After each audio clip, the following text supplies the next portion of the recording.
안녕하세요. 현실 유자입니다. 이번 주의 첫 장 시작이 어땠나요? 지금 우리가 잊고 있는 게 있는데 블랙 프라이데이가 다가오고 있습니다. 지금 그것에 대해서 공부를 좀 떼고 있고요. 블랙 프라이데이나 광군제나 오면 관련주들이 상승을 해왔거든요. 그러니까 약간 계절 관련주예요. 그러니까 예전에 봄이 되면 황사 관련주가 올라가고 여름이 되면 그 다음에 냉방 관련주, 겨울이 되면 난방 관련주, 한파 관련주 막 이렇게 분기별로 이슈를 받는 섹터가 있습니다. 그 중에 하나가 블랙 프라이데이랑 광군제예요. 그것이 다가오고 있다는 것을 한번 상기를 하고요. 그리고 뜬금없는 방탄소년단의 악재가 떴습니다. 이제 BTS, 빅히트 엔터테인먼트의 IPO가 코앞으로 다가와 있는 상황에서 악재가 발생했다라는 것이죠. 그 외에 악재 가능성이 어떤 게 있을까요?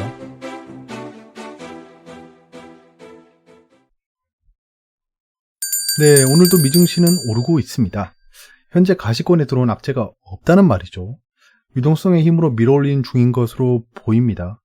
경기부양책은 선거 이후로 밀릴 가능성이 있습니다. 그것을 받아들이는 모양이고요. 지금 현재 시장은 약간은 프레임을 만들고 있습니다. 약간 이게 애매하긴 한데 뒤에서 잠깐 말씀을 나누고요. 돌발 악재가 발생할 수 있습니다. 돌발 악재가 정말 발생할 수 있어요. 지금 약간은 지뢰밭에 들어와 있는 느낌입니다. 뭔가 콧노래를 부르면서 잘 가고 있는 것처럼 보이지만 한 방에 막 변동이 일어나는 것들 여러분들 겪어봤잖아요. 그러니까 이게 돌발 악재로 인한 충격은 언제든지 대비를 하고 있으면서 이 상승을 즐기면 된다라는 말씀입니다. 미스터 시장입니다. 시장은 생명체예요. 이렇게 막 오르다가 끝도 없는 하락을 보이는 적도 있고 막 3주 연속으로 떨어진 적도 있고 그런 장들을 늘 경험해왔던 이 경험치가 이 시장을 지금 대비해야 된다라는 자동 반사적인 본능이 올라오고 있습니다. 그것에 대해서 다시 한번 상기를 해드리고요. 근데 지금 월가, 월스트리트나 다른 금융권들이 바이든 후보의 당선 확률을 높게 보는 것으로 보입니다. 일단은 그래요. 사실 뭐 설문조사야. 뭐 설문조사 항목에 따라서 그리고 지역, 연령, 그 다음에 나이대에 따라서 결과를 조정할 수 있습니다. 그건 여러분들도 아실 거예요.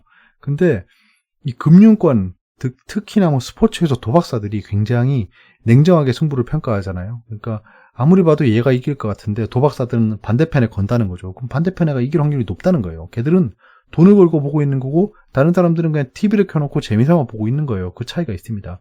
그 측면에서 볼 때 뭐 트럼프가 당선되니 바이든이 당선되니 이런 것들은 국민들한테 그냥은 뭐 약간 씹을거리, 오징어 같은 느낌인데 이 도박사라고 하면 좀 그렇죠. 이 금융권의 투자자들은 이런 것들을 굉장히 냉철하게 판단을 하고 움직인다라는 겁니다. 근데 지금 중국으로 외국 자본이 크게 유입되고 있다라는 시그널이 계속 나오고 있죠. 지금 강위안이 계속 이어지고 있고 이것은 지속적으로 떨어질 것이라고 말씀을 드려왔습니다. 여기 기사를 보시면 해외 투자가 9월 중국 국채 보유고 사상 최대 상하이 증권거래소 통계는 거래소 거래 채권의 외국인 보유고가 9월 말 시점에 619억 4천만 위안에 달한 것으로 밝혔다. 위안화 표시 채권의 외국인 보유는 총액으로 3조 위안을 처음 돌파했다. 라는 기사가 있습니다. 한마디로 지금 중국 쪽으로 외국인 자본이 계속 들어가고 있다는 거예요. 이건 미중 무역 분쟁 페이즈 1을 완료할 때 저희가 나눴던 얘기입니다. 외국 자본에 대한 제한이 풀렸다라는 거죠. 자, 그러면 지금 중국 증시가 올라가고 계속 올라갈 것으로 저는 여기고 있어요. 지금 중국 ETF로 언제 살지 계속 보고 있습니다. 그 상황이고 위안은 계속 떨어져 간다는 거죠. 그럼 외국인 자본이 계속 들어가고 있다는 건데 그렇다면 바이든 후보랑 트럼프 대통령을 나눠봤을 때 트럼프 대통령이 재선이 되면 미중 무역 분쟁을 다시 시작하겠죠. 다시 시작할 거기 때문에 중국 증시나 경제에 타격을 입을 것이 자명한 거예요. 근데 바이든 후보 같은 경우에는 어차피 중국을 압박하긴 할 거예요. 뭐 바이든이라고 갑자기 뭐 친중파처럼 막 오 마이 차이나 뭐 이러진 않겠죠. 그렇기 때문에 중국을 압박할 건데 지금처럼 정말 막 변동성이 크고 알아볼 수도 없고 갑자기 트위터에다가 뭐 차이나 바이러스 뭐 이렇게 얘기하고 이런 일 없다는 거예요. 바이든이 되면. 그래서 지금 중국을 좋게 보고 있다라고 저는 판단하고 있습니다. 근데 중국 인민은행은 오늘 강위안을 제한하고자 합니다. 이게 왜냐하면 내용을 보시면 The People's Bank of China가 중국 인민은행입니다. 얘기했대요. 이게 no longer 더 이상 필요 없다. Need to deposit. 예치금이죠. 예치금. 20%에 대한 예치금을 더 이상 가지고 있을 필요가 없다. 라고 하는 겁니다. 그러면 돈을 더 풀 수 있게 되는 거예요. 트레이딩 커런시. 자, 달러랑 위안을 거래할 때 예치금 20%를 놔둬야 되는 게 더 이상 필요 없다. 한마디로 너네 20% 그냥 다 바꿔줘라고 하면 어떻게 되죠? 중국 위안이 더 풀리죠. 풀리면 어떻게 되죠? 중국 위안의 가치가 떨어지겠죠. 예, 양적 완화잖아요. 그러니까 중국은 지금 강위안이 여기까지면 됐어라고 드라이브를 한 겁니다. 여기서 이제 횡보세를 보일 확률이 높네요. 그래서 지금 위안이 상승하고 있고 그것에 또 반사적인 작용으로 원달러 환율이 약세를 보이고 있습니다. 블랙 프라이데이가 다가오고 있습니다. 지금 월스트리트 저널은 이제 신종 코로나 바이러스 감염증 탓에 미국 유통업체들이 연중 최대 할인 행사인 블랙 프라이데이 영업 전략을 바꿨다라고 보도했답니다. 자, 그러면 여러 가지 업체들이 이제 11월이 대목이 오니까 그때 장사를 할 건데 지금 코로나 바이러스 때문에 사람들이 안 모일 것 같다는 거예요. 안 모일 것 같으니까 영업 전략을 바꿨다. 미국의 할인 유통점 타깃이 그냥 업체 이름입니다. 11월 내내 블랙 프라이데이 가격이라는 캐치프레이즈 아래 다음 달부터 할인 행사를 시작할 방침이다. 그러니까 11월 27일이 블랙 프라이데이예요. 근데 11월 내내 할인해줄게 라고 하는 겁니다. 아마도 또 온라인 매출이 올라가겠죠. 이러면 그 블랙 프라이데이 광군제 관련주 중에 온라인 페이먼트, 예, 이런 것들. 제가 왜 아직도 NH 한국 사이버 결제를 그 고점에서 익절하고 저점에서 다시 추가하면서 있는지 아시겠죠. 예, 요거까지 기다려 보려고 한 거예요. 이거랑 공매도 금지 해제 기간을 노리고 산 건데 지금 공매도 금지 해제 기간이 내년 3월까지 밀렸죠. 예, 그렇기 때문에 요까지는 한번 홀딩해 보려고 가지고 있는 거였습니다. 지금 아주 그냥 누구인가 타이밍에 사가지고 상승하고 있죠. 아무튼 예, 지난 8월 미국의 각 항구로 컨테이너 210만 개 상당의 물품이 수입됐다는 통계를 공개했다. 그래요. 지금 현재 화물선들이 많이 들어가고 있다는 거예요. 지난해 같은 기간에 비해 8%나 늘어난 수치다. 이게 BDI 수치가 올라간 거랑 무관하지 않겠죠. 이 같은 변화 속에 NRF는 매년 발표하던 블랙 프라이데이 매출액 전망을 아직 발표하지 못하고 있다. 이건 코로나 바이러스 때문이겠죠. 어떻게 될지 모르는 거예요. 제가 중국 광군제 영상 올린 거 참조하시면 관련 테마주들에 대한 정보를 습득하실 수 있습니다. 아프리카 돼지열병 관련주가 갭상승 슈팅 후에 음봉을 그렸어요. 이 또 누구인가? 당연하죠. 예. 이거는 현재 여러분들이 다 알던 겁니다. 근데 이게 정말 놀라운 게 최근에 시장이 바뀌었다는 겁니다.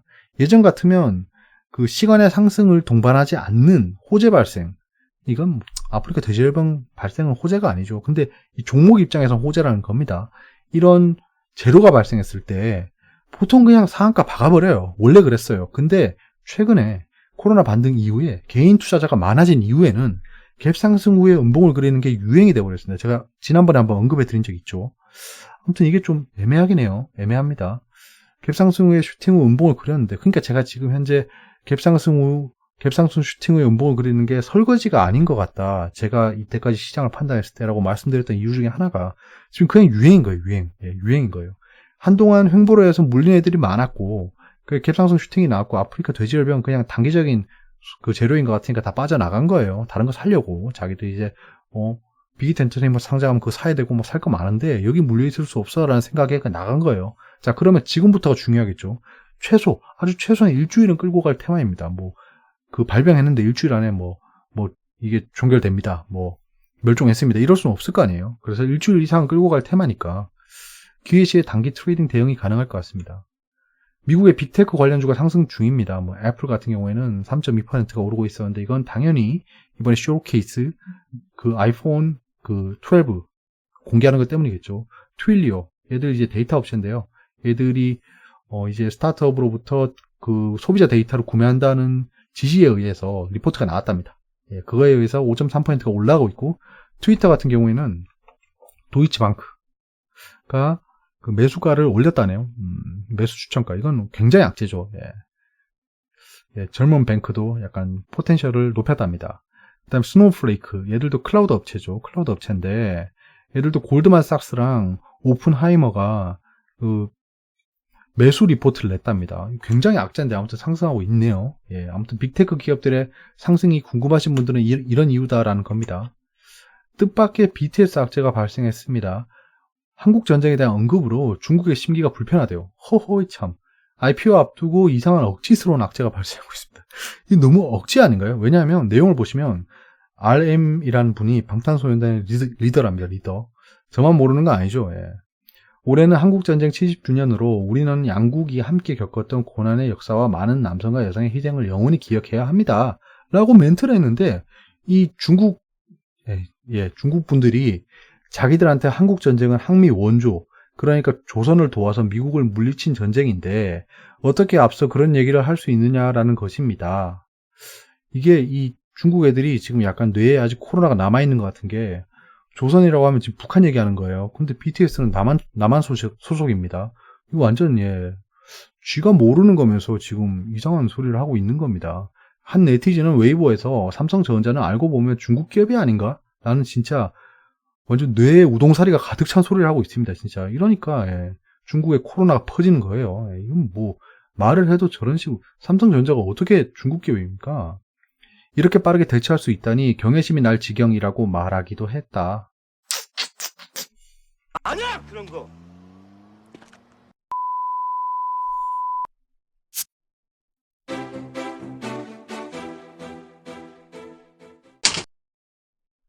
저런 것 때문에 뭐 빅히트 엔터테인먼트의 IPO가 망하지는 않겠죠. 외신입니다. 나스닥이 상승을 이끌고 있다라고 합니다. 높게 이끌고 있는데요. 테크 부스트, 아까 초장에 말씀드렸던 그런 이슈들로 빅테크 관련 종목들이 상승하고 있습니다. 뭐 아마존도 크게 상승하고 있죠. 스티뮬러스 호프. 이거 진짜 너무 이거 울고 먹은 거 아닌가? 부양책에 기대감이 있답니다. 그런 소리 하고 있고요. 그 다음에 구로다, BOJ죠. 뱅크 오브 재팬이 얘기했답니다. is more. 자, 양적 완화를 더할 준비가 돼 있다라고 얘기했답니다. 팬데믹 페인, 이번에 코로나 바이러스에 대한 그 고통을 완화시키기 위한 도구로 사용하겠답니다. 지금 이제 스가 정권으로 바뀌었죠. 스가 정권으로 바뀌었고 약간 그 정권의 탄력을 받기 위해서 양적 완화를 할 모양입니다. 일본도 약간은 좀 탄력받을 수 있겠네요. 스티뮬러스가 멈췄답니다. 경기 부양책이 멈췄다. 이 뭐 두 가지 기사가 왠지 상충되고 있는데 참 신기하죠.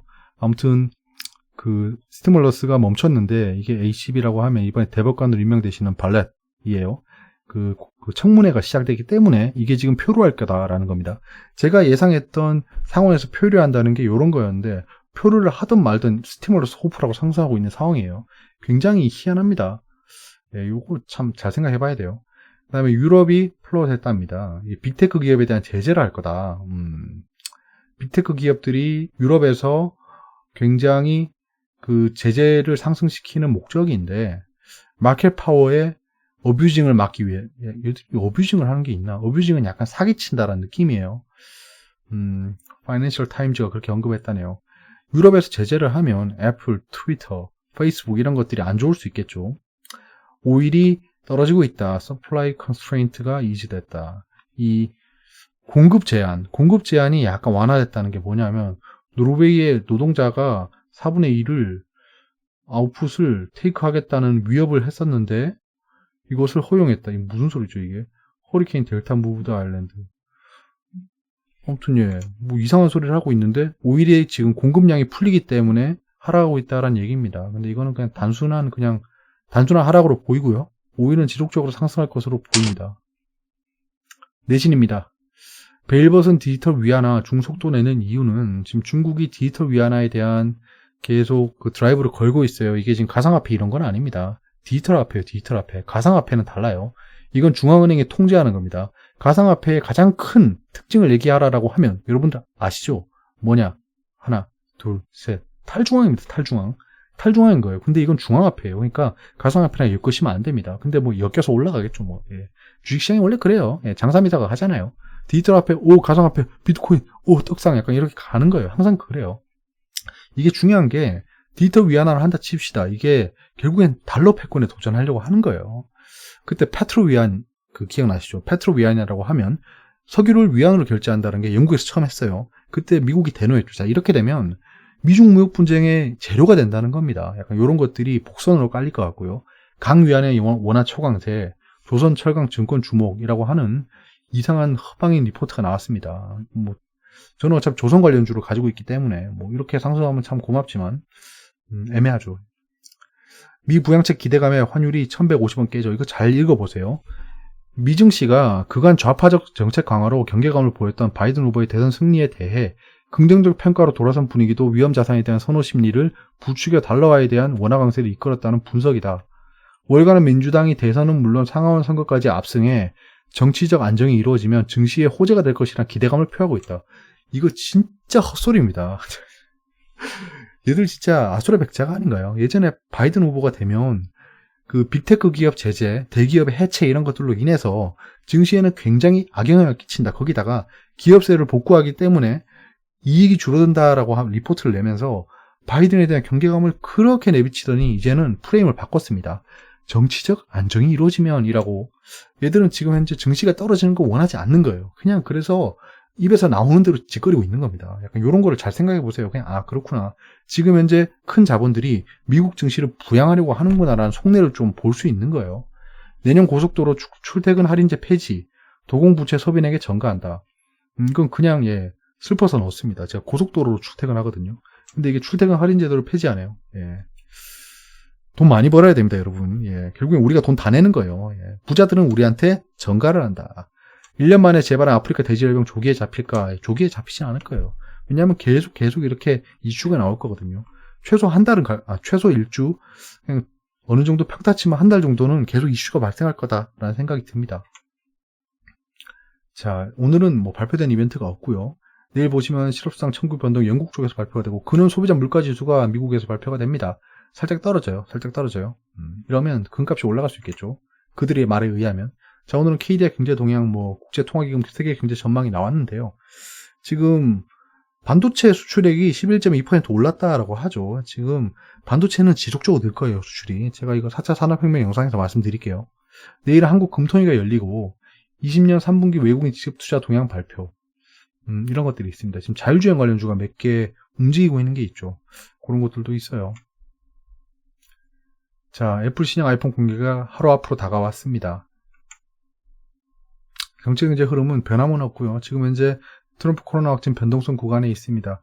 미 5차 경기 부양책은 상원에서 표류 중이고요. 지금 현재 대법관 임명에 따라 공청회가 진행되고 있습니다. 그렇기 때문에 대법관 공청회 때문에 그 경기 부양책에 대한 합의가 밀릴 것으로 보인다라는 겁니다. 갑자기 겁나네요. 녹화가 안 되고 있을까 봐. 오늘 증시는 이렇게 움직였습니다. 자, 당일 지금 개인이 계속 코스피를 팔고 있어요. 근데 코스닥은 계속 사고 있어요. 외국인은 계속 팔고 있습니다. 외국인 기관은 코스닥을 계속 팔고 있어요. 지금 현재 코스닥이랑 코스피랑 다릅니다. 달라요. 그렇기 때문에 지금 만약에 이 흐름이 정석대로 얘들이 원하는 투자를 하고 있는 거라면 외국인 기관이 확실히 그 기본 업종들 있잖아요. 그 경기 방어주 섹터들이 상승할 것으로 보입니다. 그러니까 제철이라던가 조선이라던가 그 다음에 은행, 증권 이런 종목들이 오를 수 있다는 거예요. 코스피에 많이 포진해 있죠. 그런 것으로 보입니다. 근데 코스닥은 전부 다 테크 관련주죠. 테크 관련주는 굉장히 많이 상승했죠. 그래서 외국인 기관이 살짝씩 빠지고 있는 것으로 보입니다. 얘들의 계산이었으면 원래 이맘때쯤에 빠졌어야 돼요. 왜냐하면 공매도 금지가 해제되는 그 기간이니까 지금쯤 막 공매도 과열 종목 지정 징징징징 하면서 공지가 계속 오고 있는 상황이어야 되는데 그게 밀린 거죠. 자, 시장은 굉장히 답답하게 움직였습니다. 보시면 알겠지만 추세라고는 찾아볼 수 없었어요. 이렇게 따지고 이렇게 그어야 되는데 단기 트레이딩하기 가장 안 좋은 장이었습니다. 오늘 가장 안 좋은 장이었어요. 그럼 단기 트레이딩 하신 분들은 매운맛을 좀 봤을 겁니다. 코스닥은 좀 괜찮았네요. 코스닥은 여기서부터 상승 추세를 좀 그리긴 했네. 그렇게 따지면 코스피도 똑같네요. 코스피 똑같긴 한데 코스피는 단기 트레이딩 할 종목이 많이 없어요. 같은 테마라도 코스피에 소속돼 있으면 굉장히 변동성이 약합니다. 그래도 어느 정도 강보합 정도로 마무리 해줬으니까 다행이긴 한데 폭락만 안 했으면 좋겠습니다. 폭락만 안 했으면 좋겠어요. 왜냐면 연기금은 지금 지속적으로 나가고 있어요. 한국 포트를 좀 줄인다고 했죠. 왜냐하면 수익을 크게 봤거든요, 애들이. 그때 연기금이 코로나 폭락 때 굉장히 많이 샀습니다. 증시 방어한다고. 그거 지금 익절하고 있는 거예요. 얘들 지금 올해 그 투자 실적 굉장히 좋을 것 같습니다. 투자자 예탁금이 다시 폭증했습니다. CMA 잔고랑 다시 집 나간 투자자 예탁금이 돌아왔다. CMA 잔고랑.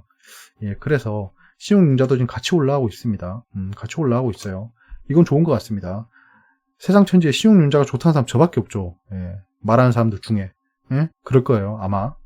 신용융자 좋습니다, 지금. 상승할 때 신용융자는 약이다.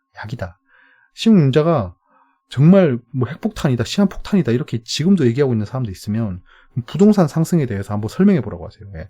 부동산은 거의 다 레버리지거든요. 예, 그런 것들에 대한 금융시장에 대한 이해가 없는 겁니다. 하락할 때 신흥융자는 굉장히 위험합니다. 왜냐? 약세장이기 때문에 얘들은 반대 매매가 손쉽게 일어난다는 거예요. 그 부동산 시장의 시간이랑 다르게 부동산 시장의 시간은 굉장히 천천히 가죠. 근데 주식시장은 3일 만에 반대 매매가 나오니까요. 하락할 때 못 모르고 신흥융자 탔다가 결국엔 폭락해버린다는 겁니다. 미증시는 현재 상승 중입니다. 굉장히 큰 폭으로 상승하고 있고요. 근데 한국 MSCI 펀드 지수가 약합니다. 약해요. 좀 애매하네요. 지금 현재 상해도 굉장히 큰 폭으로 상승했고요. 유로존도 상승하고 있습니다. 근데 지금 미증시 바이오 지수가 굉장히 뜨뜻미지근해요. 지금 모더나 말고는 크게 상승하지 못하고 있어요. 필라델피아 반도체 지수가 뜨뜻미지근하죠. 지금 현재 빅테크 관련주들만 올라오고 있는 거예요. 거기다 지금 한국의 MSCI 펀드 지수가 약간 약한 걸 보면 지금 원달러 상승이랑 그 상관이 있어 보입니다. 이렇게 되면 오늘의 상승으로 인해서 내일 한국 증시가 크게 상승하지 못할 수도 있다는 약간 복선이 깔리고 있어요. 애매하네요. 지금 유가 떨어지고 있고요. 어려운 부분이 있으면 댓글로 말씀해 주세요. 이게 들으시고 모르는 게 있으면 그냥 삼키지 마시고요. 댓글에 네가 말했는 거 이 포인트 이해가 안 된다. 좀 설명해 달라고 하셔야 됩니다. 아무것도 이해가 안 되는데 그냥 끄덕끄덕거리고 있는 거. 예전에 우리나라 학생들 그 교실에 앉아 있으면 약간 그런 그 애들 많죠. 몰라도 그냥 끄덕끄덕거리고 있잖아요. 그러면 안 된다는 거예요. 왜냐하면 교실은 그래도 돼요. 지가 뭐 공부 못해서 꼴찌하면 되는데 주식시장에서는 지금 이거 보고 계신 건 주식 투자하고 계신 거잖아요. 근데 남들보다 한 개라도 더 모르고 주식시장에 임한다는 게 얼마나 불리한지 모릅니다. 그렇기 때문에 모르는 게 있으면 댓글에 물어보셔서 다른 사람들의 의견을 들어보셔도 좋고 제 의견을 들어보셔도 좋습니다. 약간은 좀 그게 중요한 것 같아요. 예. 여기까지고요. 좋은 밤 되세요. 감사합니다.